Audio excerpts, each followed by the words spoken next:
Digital মুদ্রা হিসেবে 2009 সালে ক্রিপ্টোকারেন্সি যাত্রা ছিল অনিয়ন্ত্রিত ও অনিশ্চিত। এবারে অবশ্য সেই পরিস্থিতি পাল্টে যাচ্ছে যুক্তরাষ্ট্রে পাস হওয়া জেনুইন অ্যাক্টের মাধ্যমে, যা এই ধরনের মুদ্রাবাজারের জন্য প্রথম পূর্ণাঙ্গ নিয়ন্ত্রণ আইন। এটি কেবল আইন নয়, বরং বৈধতার সিলমোহর। বিলটি মার্কিন কংগ্রেসের হাউস অব রিপ্রেজেন্টেটিভসে পাস হয় বৃহস্পতিবার। এর পক্ষে ভোট পড়ে 308টি আর বিপক্ষে 122টি। এর মধ্যে 206 জন রিপাবলিকান ও 102 জন ডেমোক্র্যাট সদস্য বিলের পক্ষে ভোট দেন। অন্যদিকে জেনুইন অ্যাক্ট পাশের পেছনে ছিল ক্রিপ্টো ইন্ডাস্ট্রির বিশাল তদবির। ফেডারেল নির্বাচন কমিশনের তথ্য বলছে, ক্রিপ্টোর পক্ষে থাকা প্রার্থীদের পেছনে গত নির্বাচনেই তারা ব্যয় করেছে $245 মিলিয়ন। তালিকায় ছিলেন ডোনাল্ড ট্রাম্পও।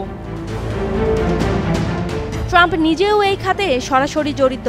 জানুয়ারিতে চালু করেন নিজের মিম কয়েন ট্রাম্প, সাথে আংশিক মালিকানা নিয়েছেন ওয়ার্ল্ড লিবার্টি ফিনান্সিয়াল নামে একটি ক্রিপ্টো প্রতিষ্ঠানের। মার্চে একটি নির্বাহী আদেশে ঘোষণা করেন কৌশলগত বিটকয়েন রিজার্ভ গঠনের। জেনুইন অ্যাক্ট অনুযায়ী প্রতিটি ডিজিটাল মুদ্রাকে সমর্থন করতে হবে তরল সম্পদ দিয়ে, যেমন মার্কিন ডলার বা ট্রেজারি বিল। তাছাড়া ইস্যুকারীদের বাধ্যতামূলক প্রকাশ করতে হবে প্রতি মাসের রিজার্ভ তথ্য। এতে বাড়বে বিশ্বাসযোগ্যতা। রয়টার্স জানায়, মার্কিন ব্যাংক এখন ডিজিটাল মুদ্রা খাতে প্রবেশ নিয়ে নিজেরাও আলোচনা করছে। প্রাথমিকভাবে তারা সীমিত আকারে এটি চালু করতে চায়। অন্যদিকে সার্কেল ও রিপেলের মতো কিছু ক্রিপ্টো প্রতিষ্ঠান ব্যাংকিং লাইসেন্সের মাধ্যমে ব্যাংক ছাড়াই দ্রুত লেনদেন নিষ্পত্তি ও খরচ কমাতে যাচ্ছে।